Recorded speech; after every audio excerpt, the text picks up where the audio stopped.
Bonjour à toutes et à tous. Bonjour. On vous retrouve avec un petit peu de retard pour les tops et flops de septembre et du coup début octobre, parce que là on est déjà mi-octobre. Et donc Nico, je te laisse commencer. Et on commence avec un film un petit peu ancien, un film de Werner Herzog, à savoir Aguirre, la colère de Dieu. Dont on avait parlé dans un top et flop précédent. Absolument. Voilà. Puisque c'est le film Valhalla Rising qu'on avait vu. C'est ça, qui t'avait fait penser à ça. Voilà, qui m'avait fait penser à ce film. Donc c'est un film qui raconte l'histoire d'une troupe espagnole pendant la période où les Espagnols conquéraient le Pérou et l'Amérique du Sud. Et cette troupe est en pleine opération d'exploration et conquête dans la jungle amazonienne. Et en fait, ils trouvent pas leur chemin, ils sont un peu désemparés, ils hésitent à rebrousser chemin, et le chef de l'expédition ordonne à un petit détachement de prendre la rivière, de descendre le fleuve et de voir s'ils peuvent trouver de l'aide ou des perspectives un peu plus bas. Et donc le film suit l'histoire de cette petite troupe d'hommes dans laquelle un leader va émerger, Aguirre qui est joué par Klaus Kinski. Et le film raconte en fait comment est-ce que Aguirre sombre petit à petit dans la folie. Et comment est-ce que Enfin voilà, c'est ce que... Je pense que j'en ai dit assez sur le pitch du film. Oui, tout à fait, oui. Ouais, c'est un film que j'aime beaucoup.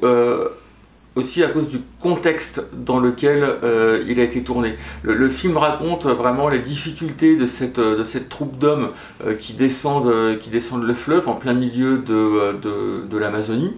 Et en fait, le film a été tourné par une équipe technique restreinte et avec des difficultés matérielles qui étaient peut-être pas celles qui sont mises en scène, mais qui n'en étaient pas en fait très éloignées. Les conditions de tournage ont été extrêmement dures, et il y a une mise en abîme. Aussi du fait du réalisateur. Ah bah oui, non, mais parce que c'est un film de Werner Herzog. Alors, on va juste dire que juste après avoir regardé le film, on a écouté un épisode d'Affaires sensibles qui traitait justement du tournage de ce film et d'un autre film du même réalisateur, dont j'ai oublié le nom de l'autre film.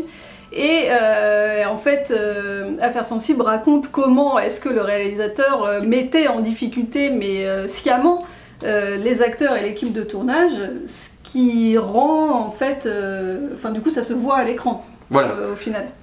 Et donc du coup, enfin voilà, le film est intéressant à voir. C'est un objet cinématographique particulier. Quand on prend en compte tout ça également dans la manière de le regarder. Donc c'est ce que Valérie appelle volontiers un film de médiathèque. Et Valérie, je crois que tu as beaucoup aimé ce film, non, quand même? Alors, beaucoup aimé, je peux pas dire que j'ai beaucoup aimé, mais c'est vrai que c'est assez curieux. Et surtout, c'est intéressant d'écouter l'affaire sensible derrière pour comprendre les conditions de tournage du film et raccrocher un peu les wagons. Mais voilà, oui, c'était intéressant, on va dire. Voilà. Quand même. Ensuite, on a été au cinéma voir un film dont tout le monde a parlé au moment de sa sortie. En tout cas, moi j'en ai beaucoup entendu parler. Il s'agit du procès Goldman, qui est donc le procès du frère aîné de Jean-Jacques Goldman. Demi-frère, qui était un petit voyou, on va dire. Voilà, et en fait, il a été accusé de plusieurs braquages et de l'homicide de deux pharmaciennes. Donc, un braquage qui aurait mal tourné et il aurait tué les deux pharmaciennes. Et donc, le film raconte son procès. Donc c'est un film qui est à huis clos dans l'enceinte du tribunal, on ne sort pas du tribunal et du procès. On a quand même quelques apartés avec les avocats, mais oui, sinon par ça on est à huis clos. Bon, il n'y a pas du tout d'action, on ne voit pas du tout les braquages ou quoi, il n'y a pas de flashback autour de ça. Là c'est vraiment un film qui se tient à huis clos. Il n'y a effectivement pas de scène de flashback, oui, t'as raison. C'est un type de film qui est difficile à réaliser du fait du huis clos, mais ce qui rend le film extrêmement intéressant, c'est la reconstitution des interventions des différents témoins et les réactions de Pierre Goldman autour du procès. Pierre Goldman, c'est quelqu'un qui avait beaucoup d'éloquence. Et donc il y a des tirades comme ça qui sont reproduites, et je pense que c'est carrément des verbatims du procès, hein. Oui, C'est ce qui fait aussi le sel du film.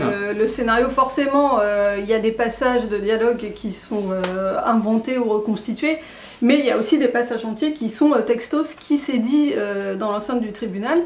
Et comme disait Nico, c'est pas facile à réaliser ce genre de film, parce qu'il faut tenir quand même un spectateur avec juste du dialogue, vu qu'il n'y a pas du tout d'action. Et franchement, c'est hyper réussi. Alors vraiment, on s'ennuie pas du tout, c'est captivant, c'est hyper bien joué. Le type qui fait Goldman là, et il est vraiment... c'est pas un acteur que je connaissais, non, il est captivant. Il est captivant, ouais. Et voilà, donc en conclusion, on a beaucoup aimé ce film et on vous le recommande chaudement. Et ils ont trouvé un petit figurant pour faire Jean-Jacques Goldman jeune, qui du coup était présent au procès de son demi-frère. Et ouais, il y a 2-3 plans comme ça, et on voit le jeune Jean-Jacques Goldman. Le mec a pas une ligne de dialogue, hein, et d'ailleurs il avait aucun rôle dans ce procès, donc c'est logique. Mais il y a ce petit clin d'œil aussi, puisque c'est effectivement le frère de Jean-Jacques Goldman, et le procès a eu lieu quelques années avant que Jean-Jacques Goldman devienne célèbre, donc c'était avant qu'il soit connu. Hein. Et donc là encore, il y a aussi un épisode d'Affaires sensibles sur Pierre Goldman. Donc cet épisode, je l'avais déjà écouté, c'est un vieil épisode.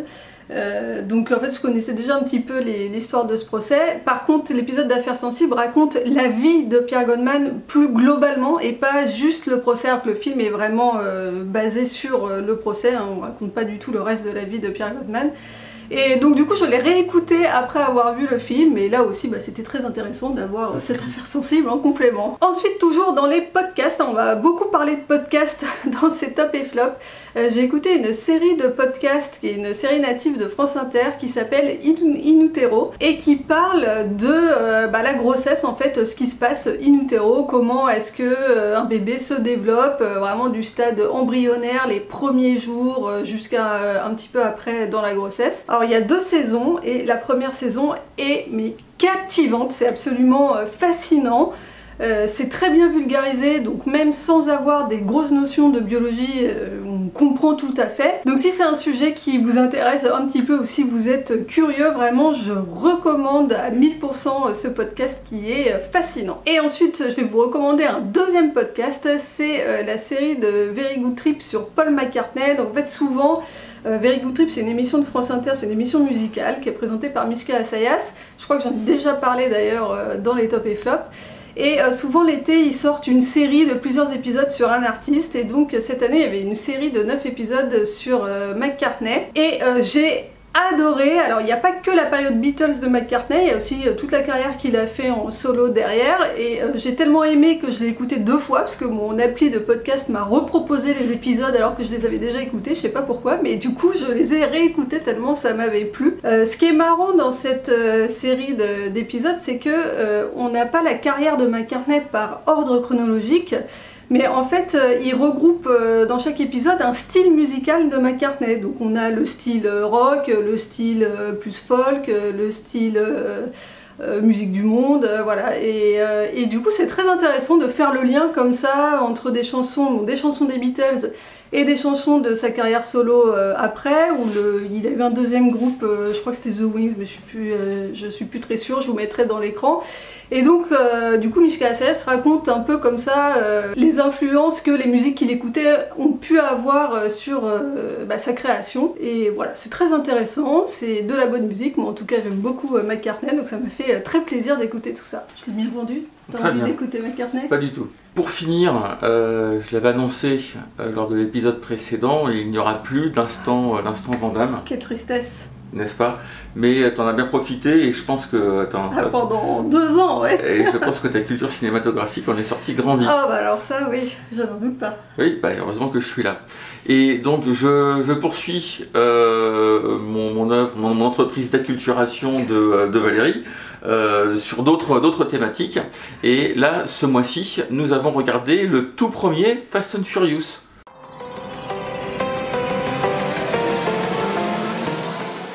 Donc le tout début de cette série de films, je crois que maintenant ils en sont au 10 ou au 12, enfin il y en a... Non, au 10, c'est le 10 qui est sorti cette année. C'est le 10 qui est sorti, oui, mais alors tu avais aussi le hors-série Hobbs & Shaw, dans lequel tu n'avais pas Vin Diesel, donc...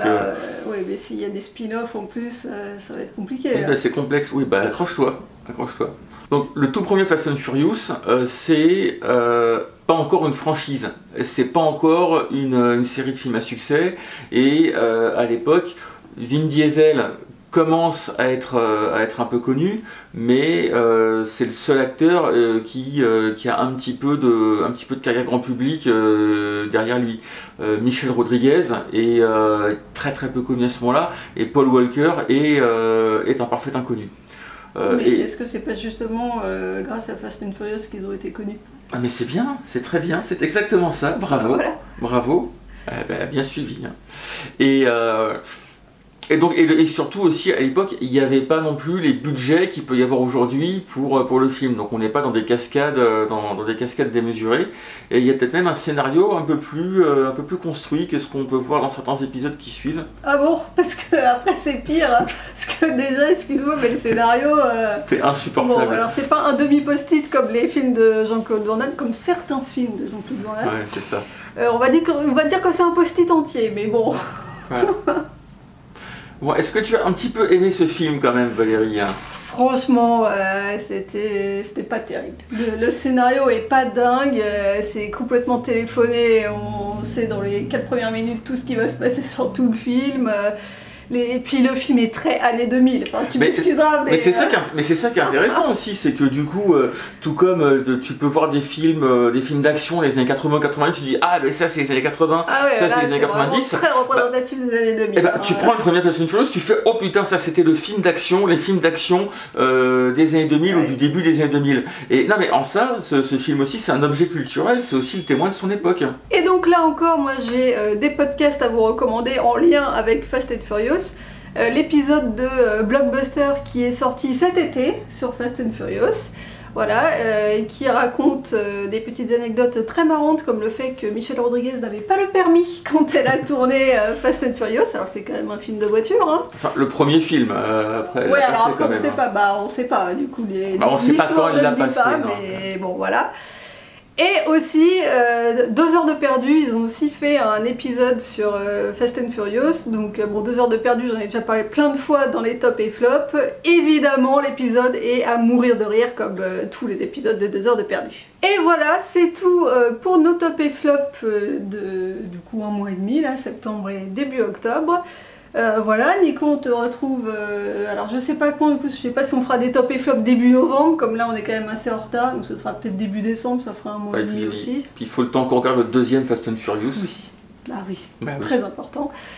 Et puis moi, je vous retrouve très vite dans des vidéos DIY. Bye bye.